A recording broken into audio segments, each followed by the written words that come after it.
Hi, everyone. Welcome to Emotion Regulation in Preschool and TK Classrooms. This is part 2 of our series, Flourish Moving Storytimes. You can find part 1 on our YouTube channel, and also part 2 will work as a standalone session as well. And most of you know us, but just in case you're new to Pure Edge, we are a private operating foundation that provides direct service to organizations through professional development in such as webinars like this and strategy thought partnership.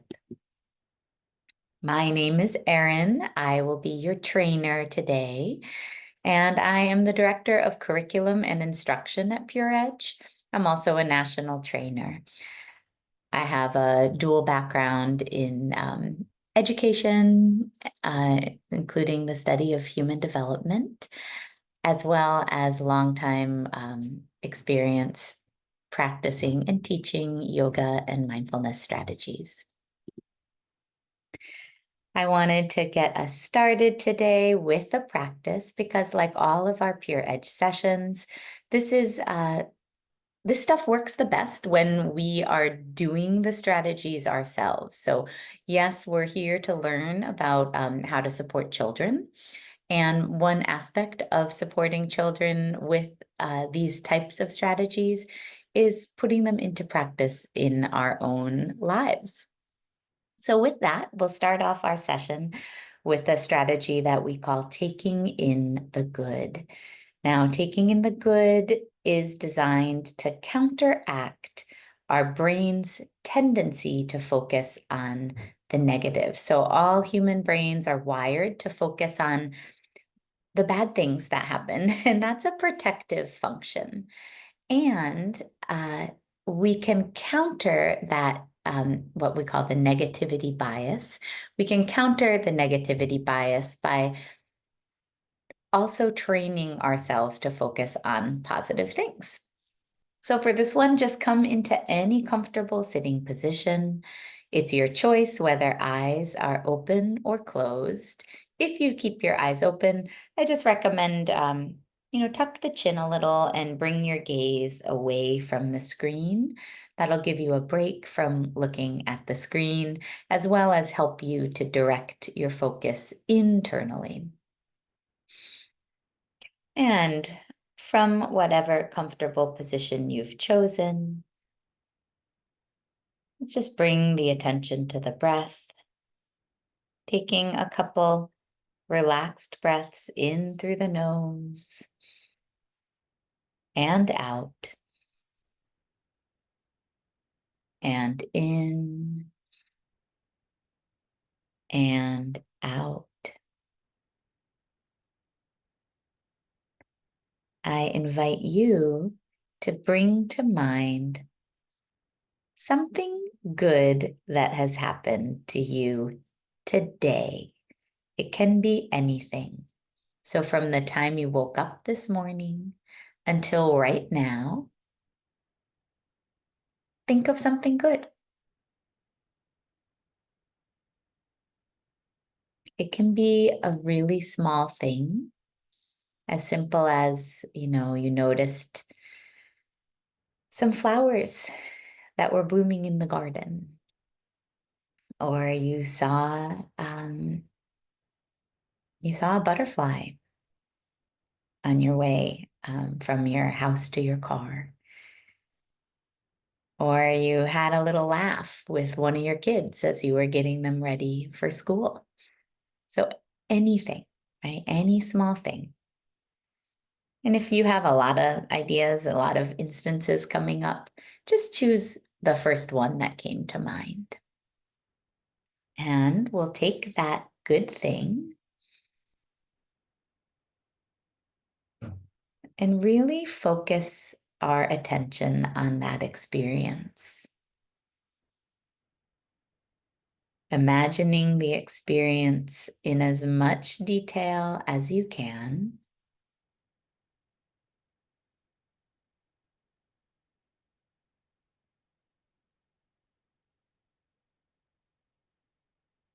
maybe noticing that experience through the lens of one or two of your senses. Are there any smells associated, or sounds, or sense of touch?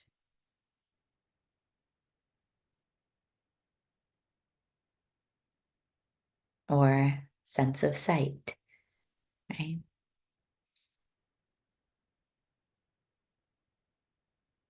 And as you imagine that good experience, just notice how it feels in your body.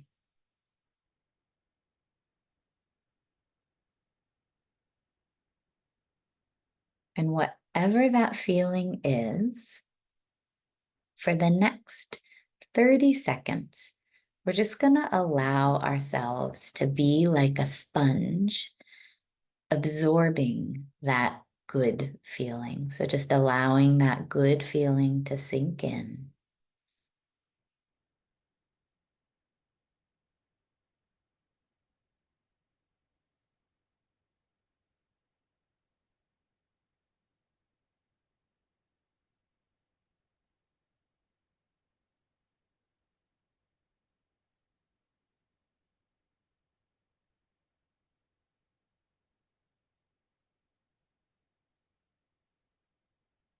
Taking a few more moments. And when you feel ready, you can begin to deepen your breathing.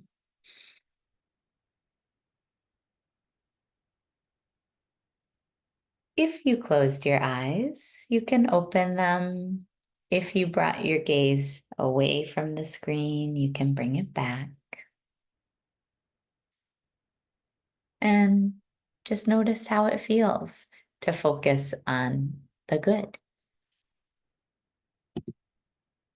Okay, so our learning objectives for our session today. My hope is that we experience Pure Edge brain breaks throughout the session, and that's going to help develop your social and emotional learning competencies of self-awareness and self-management. In this session, we're going to focus on well-being, and we're going to describe some best practices for supporting well-being and self-regulation in the early childhood setting. We're going to take a look at well-being from a few different perspectives. And finally, we're going to explore the Flourish Moving Storytimes. And those are an offering from our curriculum resources. And they're a really lovely offering that I want to share with you today and walk you through so you get a sense of how beneficial they can be for the preschool and TK set. And of course, we'll make sure you know how to access these resources on our website, pureedgeinc.org. So as we think about well-being, I thought, we have psychologists that are always talking and thinking and reporting about childhood well-being. We have teachers that are concerned with child well-being. We have parents that are, wondering how to support childhood well-being. And I thought it would be really nice for us to hear from the kids, right? What do kids think about their own well-being? And I did a little digging and I found this study. It's from 2021, so relatively recent. And the subjects were in Australia. So it takes place in Australia. They looked at middle-class families, and the kids in the study came from two different schools, which were in two different regions of the country. And the researchers were curious to know how the kids understood their own well-being. They interviewed 5- and 6-year-old children, and at this age level, they use drawings a lot. So this is kind of like a time-honored practice in psychology. because of course the kids aren't necessarily reading or writing. They can't answer, their minds aren't working in that kind of linear way where we can just question and answer them about well-being, although we can do that a little. So they gave them drawings, and the prompts were draw a picture to show your idea of well-being, and draw a picture to show what you do to take care of your well-being. And you can see on the slide, there's one of the images there. So a child drew this image of themselves, says happy, there's sunshine, a blue sky, they're holding something, they're smiling. So again, it's just kind of lovely to see from the kids, like what did they think of as well-being? And the results were, the researchers concluded that these children found well-being to be accessible and learnable. So it was accessible, meaning it was pretty easy for them to come up with images of well-being. Well-being was not something that felt far off to them. And it was learnable. I believe one of the classrooms or one of the schools in the study had already experienced an intervention teaching kids some strategies and skills for well-being, and they saw some of those strategies and skills popping up in the drawings. So they felt like that showed that the kids had learned some information about well-being, and they were sharing that back in their own understanding. They found that kids located well-being in a few different places. So partly within the self, so kind of understanding their body, their emotions, and their activities all contribute to a sense of well-being, as well as relationships. So kind of between self and other, that was another way they experienced well-being. And finally, they experienced well-being as something that was also around them through their environment, their nature, home, and school were all places and kind of themes that showed up in their illustration of well-being. And again, you can see on this one I thought was really sweet. This child kind of categorized their well-being, and it was sleep, eating apples, praying, and brushing their teeth. So really cute, right? And one interesting and kind of important takeaway from the study was that the family was a key locus for kids' experience of their own well-being, right? The family home was a key setting. Family was by far the most frequently mentioned relationship, and children in the study depicted well-being within their family homes, with their siblings and their parents. And again, you can see this drawing has a little description that it looks like the teacher or the researcher kind of wrote what the child said. It says, me, sad because I hurt myself. Mom gives me flowers. It makes me happy. Right? So you can really see the child understands quite a lot in this drawing. And so one of the takeaways that the researchers had for educators is that well-being education in the early years of school might be more effective when parental figures are included. And also when teachers are able to suggest activities to enjoy at home with families and siblings, right? So as we think about implementing some well-being strategies, the way we're going to have the most success in this early childhood age range is when we get the families on board, right? So communicating with families, even just sending home, a little flyer or a paper that explains what you're learning and maybe gives a suggested activity is one really great way to kind of bring these wellness strategies across settings. So it's not just in school, not just in the classroom, but helping the kids make the connection. And I will say from my experience that sometimes the kids automatically make the connection for you. Like I worked with children, this was kindergarten, so a little beyond TK and preschool, but I had kindergartners that would tell me after I shared, and we practiced some of these wellness strategies, they would say, Miss Erin, I taught my mom those moves that you did. And Miss Erin, I showed my mom how we can breathe when we get upset, right? So they're kind of already making these connections, at least some of the kids are, and it will help across the board if you can kind of help them make that direct connection for themselves. Okay, so it's time for another strategy. This is a breathing strategy, and this one I chose because it's one of the first ones we introduced to the young learners. It is called Smell the Rose, Blow Out the Candle, and you'll see it's simple. It engages with their imagination, and it also feels good to us as grown-ups. So let's go ahead and give it a try.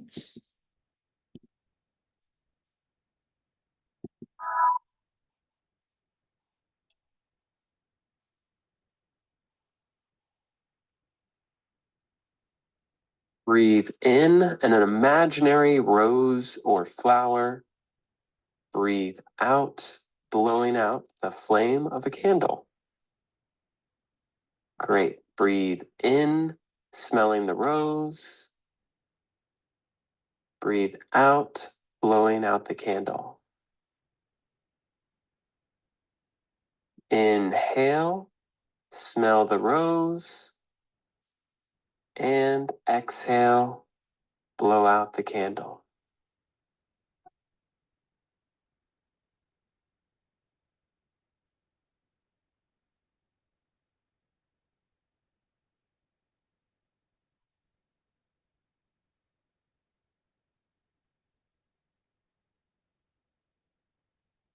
Okay, so as far as the brain break goes, again, anytime you do a brain break, when you finish, you want to check in and just kind of notice how you feel. And by doing that check-in over time, you start to sort of become aware of any changes that that brain break might have made in your mental state or in your energy levels. And it's really nice when you do the brain breaks with the kids. It's really nice to also give them the chance to notice. Because we don't want to tell them how they feel after they do a brain break, right? We want them to start practicing those self-awareness skills, right? So they kind of start checking in with themselves. And when you hear that feedback from them, you also get really good information. So it's really nice to give them a chance to check in and for you to hear from them how they're experiencing the brain breaks. Okay, so we looked at how the kids experience their own well-being. I thought it would be nice to include this definition of mental health in early childhood. So what does mental health look like? So infant and early childhood mental health is the developing capacity, right? So it's, with children, we're talking about development, right? It grows. It's not the same from one time to the other, but it's their developing capacity of the child from birth to 5 years old. And that's how this comes from 0 to 3, which is a good resource to check out if you want to. You can see the citation is on the slide. So their definition is birth to 5. It's the child's capacity to form close and secure adult and peer relationships, right? So again, relationships are key to well-being. This is true throughout the lifespan, and also especially true in early childhood because kids can't survive without adults, right? They need us for so many things. So forming relationships It's their capacity to experience, manage, and express a full range of emotions. So again, remembering, we focused on this aspect of our series a lot on the first webinar, but remembering that emotion regulation does not mean only being calm or only expressing positive emotions all the time, right? It's a child's ability to experience an emotion and manage that emotion, quote unquote, appropriately. And that sense of appropriateness is going to change according to the child's age and development and according to the context and the setting where they're in. And our role as adults is to support their ability to manage these powerful emotions. And then finally, child mental health is the capacity to explore the environment and learn, all in the context of family, community, and culture. So all three of these things put together add up to mental health in early childhood, well-being, kind of like what we want to see, right? What we're looking for.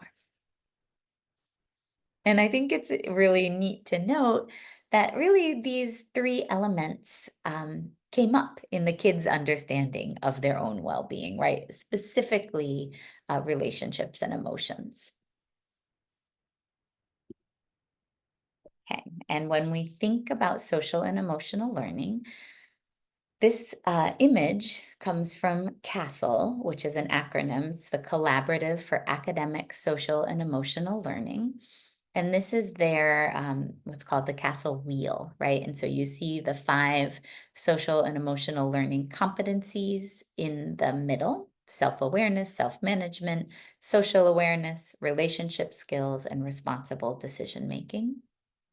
And then in the rings around the circle, you see the settings where these social and emotional learning skills, can be taught and practiced. And pretty much it's everywhere, right? But for us as educators, we're thinking about in the classroom first, right? So in the classroom, research has shown that social and emotional competence can be enhanced using a variety of classroom-based approaches. So the tools that we've been sharing, both in session 1 and today, are classroom-based tools, right? They're tools that you can implement in your own classroom to support the well-being of the learners in your classroom. At the same time, we know, based on the previous research we talked about, and again, the CASTLE research, that when we engage with families and caregivers, the implementation is going to be more effective. So we want to really bring the families on board and get them, fill them in, inform them of what is happening in the classroom, get them excited, and share some skills and strategies. And you're going to find that that only is going to support the work that you're doing in the classroom. And toward the end of our session today, I'll share a couple of strategies to bring this work school-wide. At Pure Edge, a lot of times we work with entire districts and we work with schools. And so there's ways to kind of integrate this support for wellness into the culture of your school and your school district. At the same time, we want to start where we're at, right? So if that's not necessarily happening in your whole school or in your district, start with your classroom, right? And that's going to benefit the kids in your care. Okay. A little more information about, the advantages of social and emotional learning. So, these days we hear a lot about how increasingly academic kindergarten is becoming.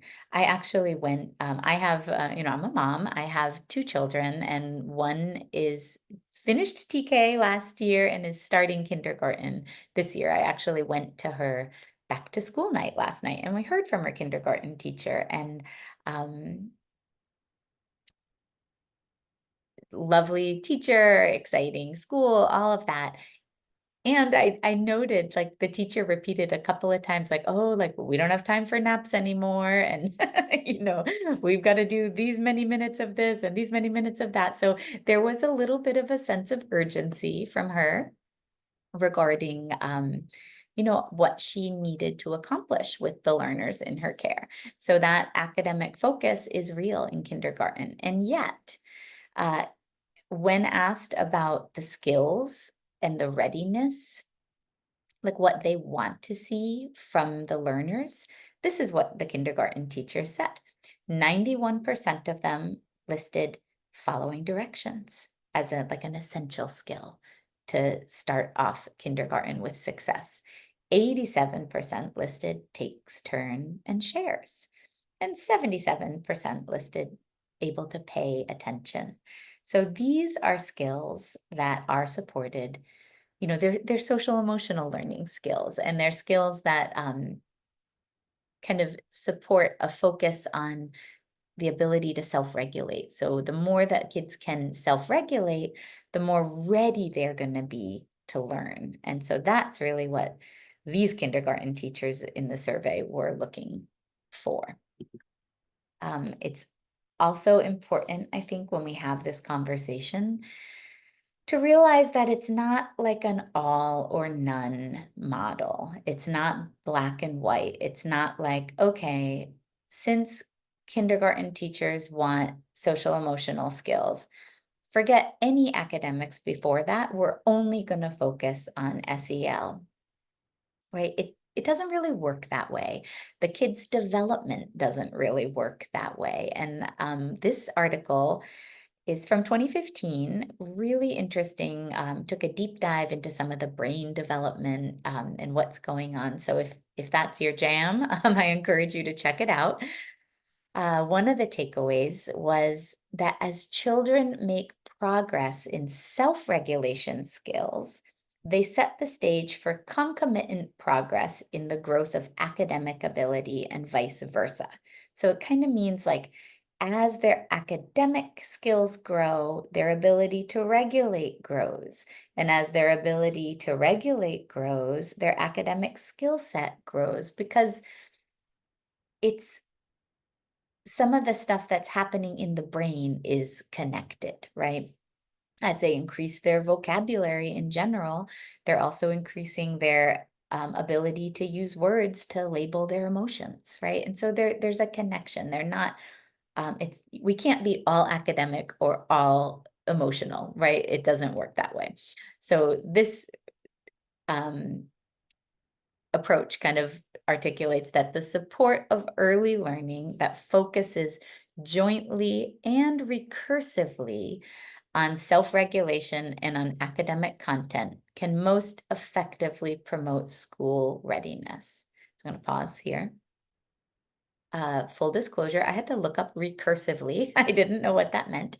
And it means like ongoing, right? Sort of without end. So together and always, we're going to be doing this dance of social and emotional learning skills and academic skills in school, right?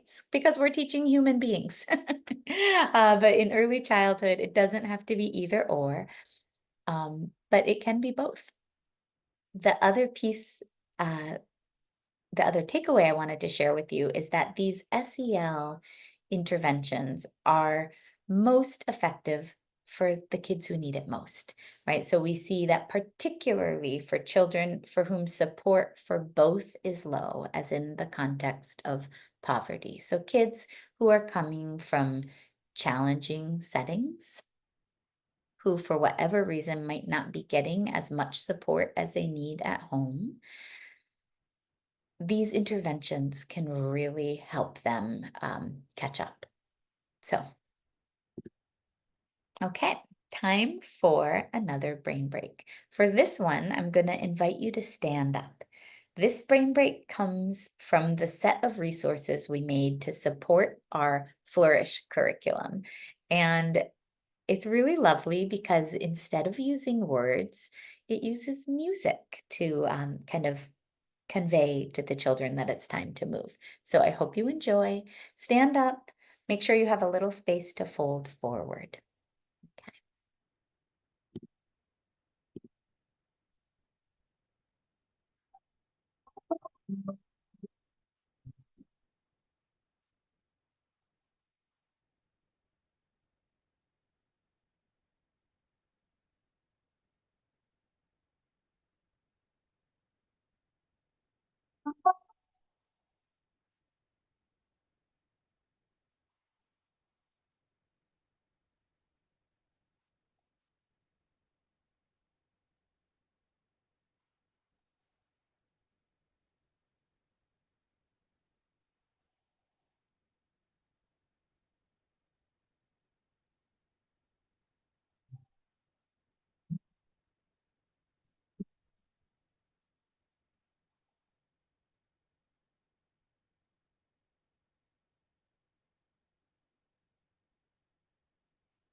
Okay, so again, after doing that brain break, just checking in, noticing how it felt to move your body.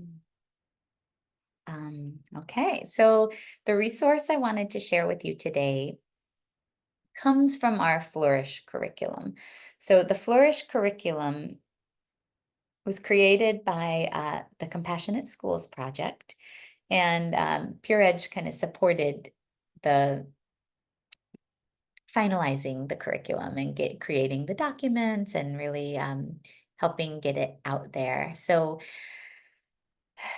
this curriculum is a K-5 curriculum. So the full curriculum is not something you would want to implement in TK or preschool.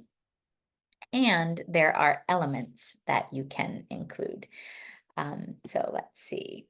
Overall, the curriculum includes core social and emotional learning competencies. Every lesson has mindful movement and physical activity. There's mindful awareness practices and some skills and mindsets for lifelong health. And that includes nutrition, education, and also, like mindset strategies, right? Understanding our thinking and how our thinking can contribute to how we feel. The piece of the curriculum that I want to focus on for preschool and TK is what's called the Moving Storytimes. And these are found in the K-1 curriculum. The Moving Storytimes support kids' own body awareness. They teach the kids embodied self-regulation. So an example would be there's one story where one of the children feels a little upset. And I think the kids kind of like practice feeling like upset and off balance, and then they do some breathing to help calm themselves down. So we're really kind of teaching them through story and through play how it feels to be regulated. The story, because it's story, right? It also includes the skill of taking the perspective of different characters in a story and trying to understand their point of view.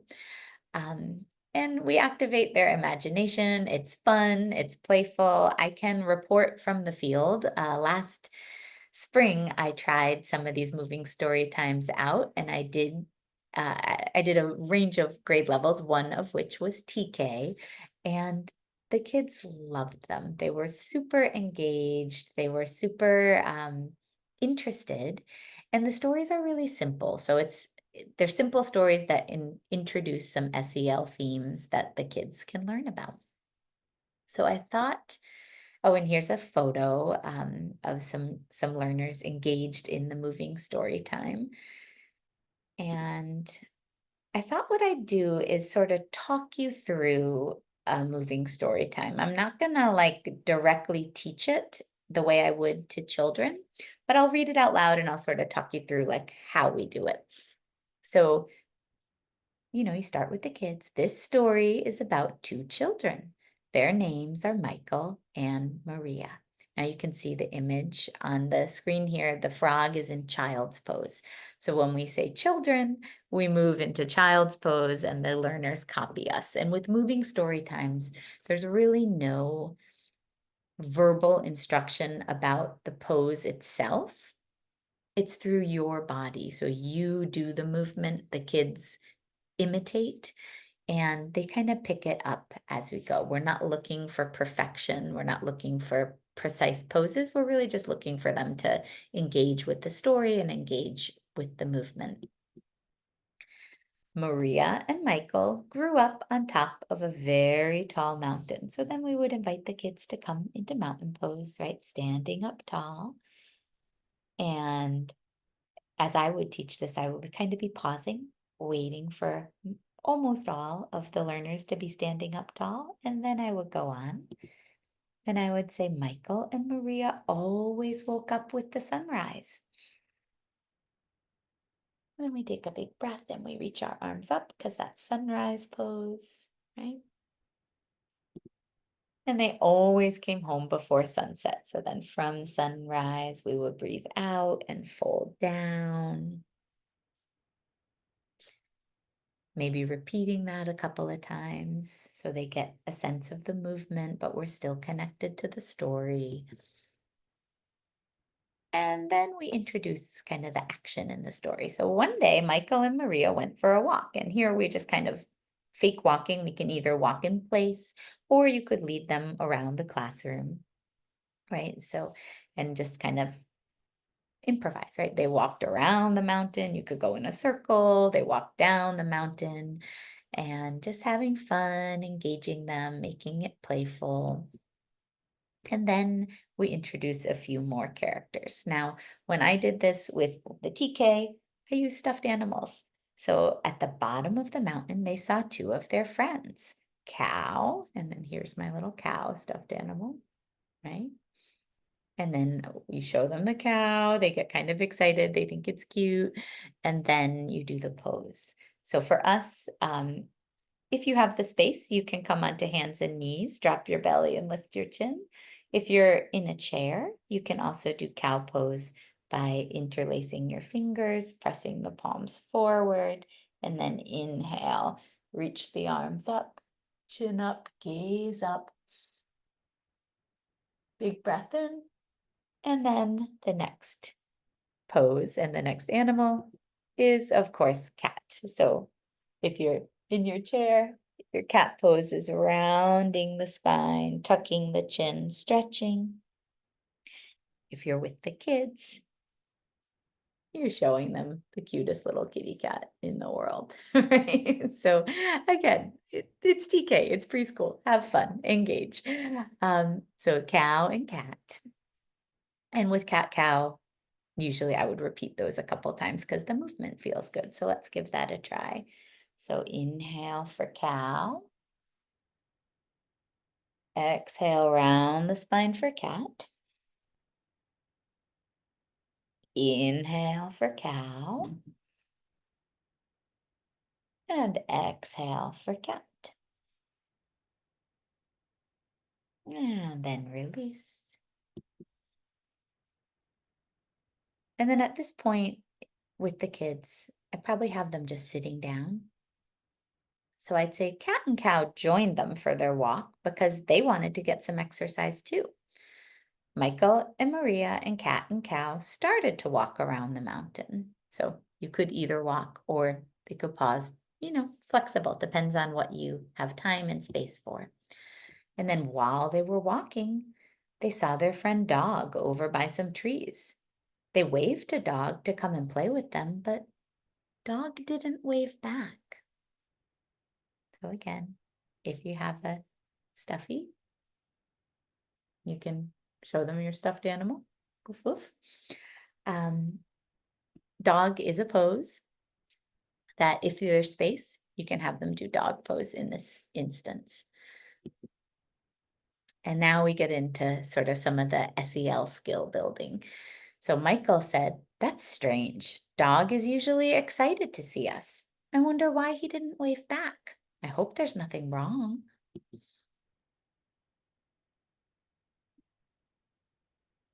Cat said, he does not look happy. Let's just keep walking in case he's feeling grouchy. Cow said, "I'm tired. I want to finish our walk. Let's just keep moving." And they usually giggle at that, right? Maria said, "Come on, friends. Let's go check on Dog and make sure he's okay." Michael and Maria cared for and respected Dog. They didn't want to ignore him. Okay, so that's kind of the setup for the story. And you can see it's very simple. Cat didn't want to help because he was afraid Dog was grouchy. Cow didn't want to help because Cow was tired. Michael and Maria did want to help because they cared about Dog and they wanted to make sure Dog was okay. So just with that simple setup, you can kind of talk about, you know, helping others, showing compassion, and we can say, well, why didn't Cat want to help? And was that a good decision? And just kind of engage the kids, have a talk, find out what they understand about helping others. And it's fun. The kids connect, they connect to the story and it's simple. So from here, I didn't want to do the whole story because we don't need to do the whole story in the time, but hopefully that gives you a little picture of what the moving story times are like. This video, I'm not necessarily going to have us do, but I wanted to show you. So along with the moving story times, not all of them, but there's about, well, I don't remember off the top of my head. I'd say about 7 or 8 moving story times that we created videos that go along with the moving story time. So the videos are just for practicing the movements. They don't tell the story, but we brought in elements. So the animal characters are in some of them, and also the background of each video recalls the background of the story. So I'll share this one with you now. I won't go through the whole thing, but I'll show you what it's like. It's a Unit 1, Lesson 1. That's where it comes from in the curriculum. And this is the one we just did. So it's on top of a mountain. So we have this lovely mountain background.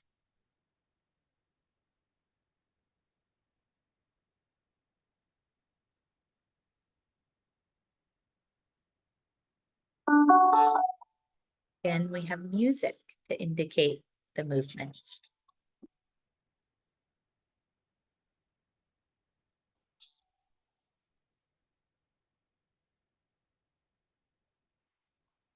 It's the sunrise and the sunset like we did.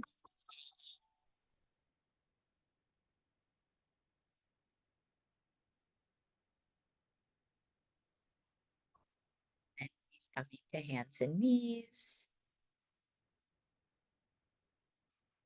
And there's cat and cow.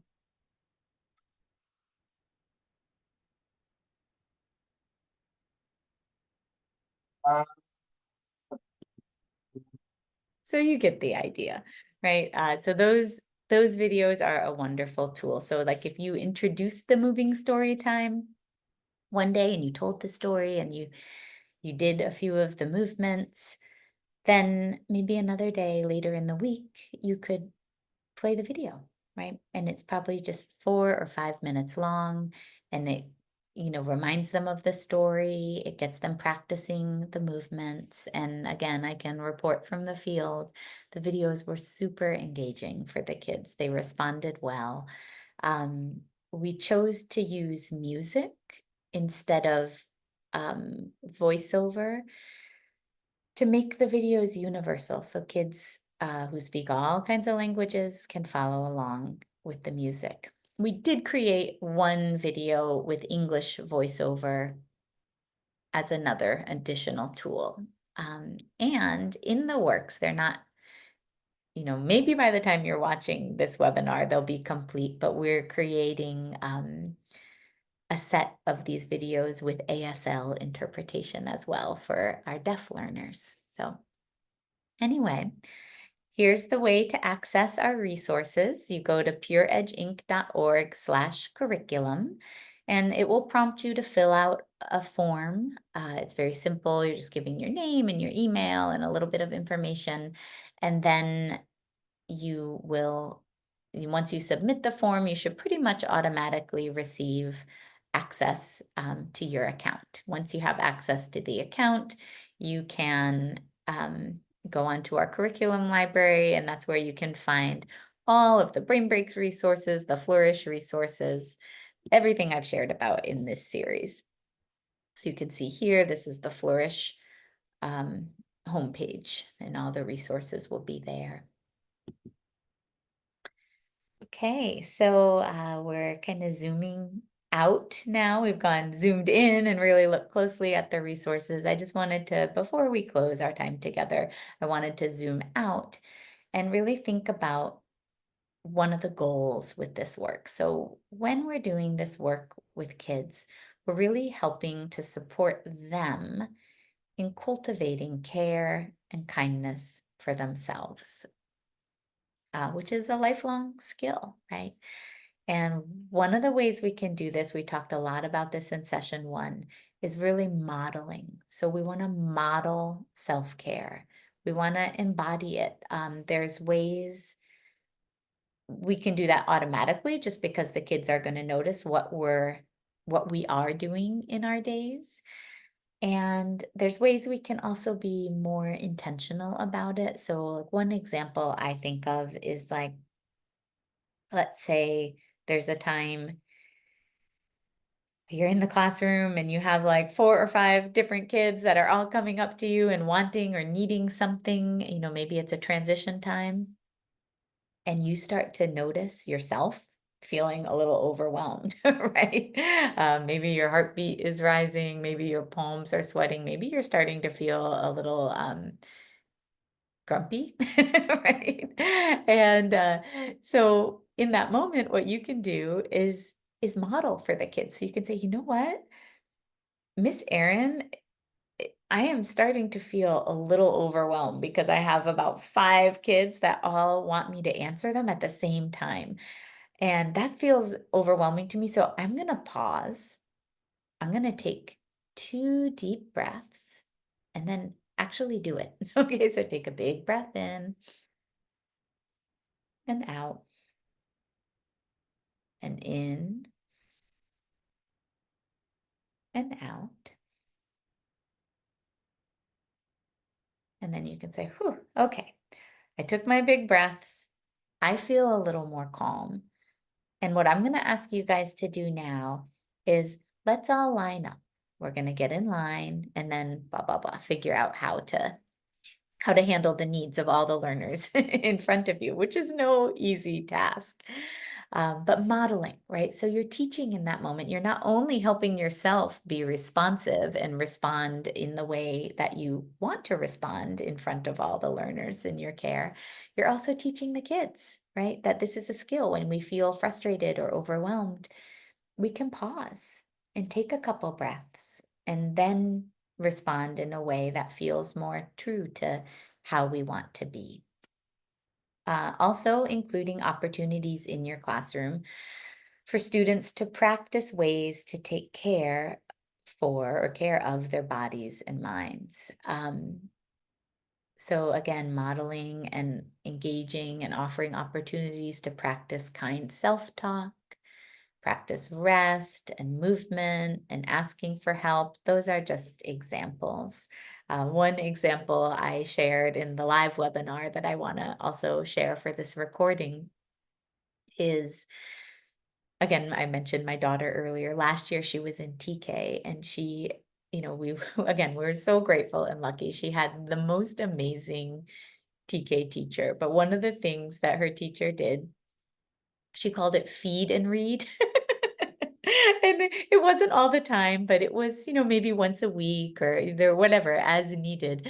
She had this practice called feed and read where the kids were allowed to have a little snack. Like, maybe she would put popcorn in a paper cup or pretzels in a paper cup, something simple, not too messy. And they were allowed to take their snack anywhere in the room and read. So they just had like this downtime where they were allowed to like have some snack, do some reading, rest, and it was just like a beautiful way to integrate some rest and some calm time into the structure of their week, right? And the kids loved it. So you can be creative and just kind of look for opportunities to structure these pieces of self care into the day and into the week as you work with the kids. And again, one way to do that, like we've talked about in this series, is to incorporate brain breaks and moving story times. These are really wonderful tools. And from the pure edge point of view, we've worked really hard to make these accessible for you and your learners. So all these resources, they're free, they're available. You can download the videos and put them onto your class iPad or whatever it is, the way you access these resources and share them with the kids. But we really worked hard to make it easy for you to integrate this stuff into your school day because we know you have other things to focus on. So we wanted to support you as much as we could. Okay. And again, circling back to as we broaden our lens, we want to think about ways to make some of these practices and strategies school wide. So we know that when we're working together, we're the most successful, right? So when we start to change our school culture, that supports the kids because they learn these skills and they see these skills modeled by many different adults in the school, not only one. And these are just examples. And again, starting where you are is encouraged. So if you don't have a school culture that supports wellness and well-being yet, uh, again, start with your classroom. But as you establish these resources and skills and materials in your classroom, talk to your colleagues. I'm sure there's colleagues who are also interested, or talk to your leadership, and they might support a school-wide approach. So again, just encouraging all of the adults to model desired behaviors. So, one healthy, simple behavior that we all want to do is drink water. So if we have adults modeling having their water bottles right there, encouraging the kids to drink water throughout the school day, that's a wonderful example. Having a common language for social emotional learning and health and wellness.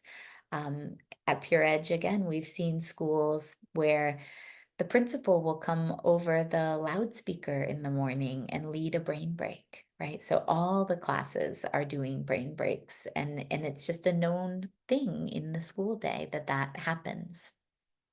So that's another example of school-wide support.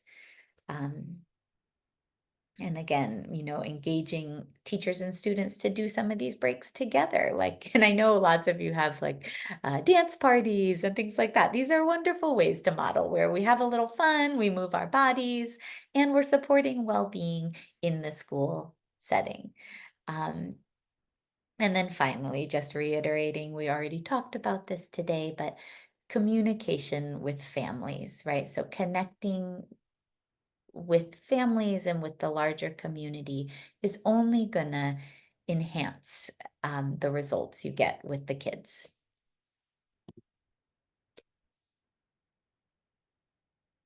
Okay, well, we're in a recording, so I can't directly answer your questions right now, but if you do have any questions, please reach out. All of our contact info is on the website, so it's pureedgeinc.org.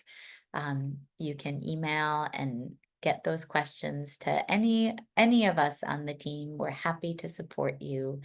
And it's really like one of the most fun parts of our job is when we're working with the adults who are directly connecting with learners, because that's really what we want to see happen is we want to see these strategies get in front of the kids and support them as they as they learn and are successful in school. Okay, so taking a moment now, it's like, okay, we've been through this series or at least this one session. Is there a takeaway you have? Is there something that you can focus on one first next step. So maybe it's as simple as creating that Pure Edge Inc. account so you can access all the free resources. That's a wonderful first step. If you've already created your account, is there something you can implement with the learners, right? Is there something you want to share with your colleagues, right? What's your next step? So just take a moment to think about that. Okay. Again, thank you so much for joining. Thank you so much for taking your important time to focus on the well-being of the learners in your care. I hope this was a useful session. And again, my email's right there. It's erin@pureedgeinc.org. Please feel free to reach out. You can also find us on social media. We're on Instagram, LinkedIn, X, and we have a YouTube channel. So please, find us where you hang out online, and hopefully we can support you there as well. Okay, thank you so much.